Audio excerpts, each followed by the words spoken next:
Prečo ste sa rozhodli podnikať? Už 6 rokov sa venujeme vývoju bezposadkových strojov a robotov.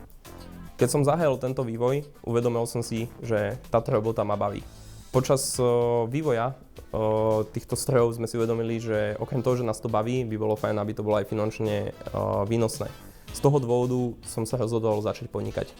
Ďalší dôvod, prečo sme sa rozhodli podnikať, je aj ten, že po dokončení štúdia na vysokej škole by sme ťažko našli pracovnú pozíciu v našom smere a zrovna ten smer, ktorým sa uberá naša spoločnosť, je veľmi zaujímavá pre členov nášho tímu.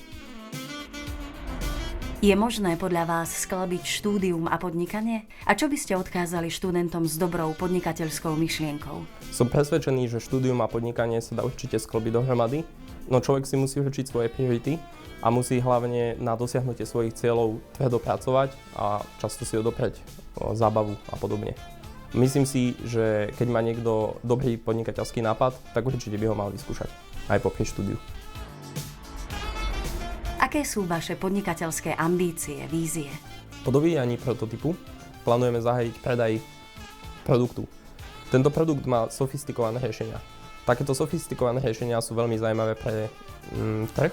Veríme, že dopyt trhu bude dostatočný na to, aby náš projekt bol finančne výnosný a aby spoločnosť Animatechnika mala špičkové postavenie na svetovom trhu.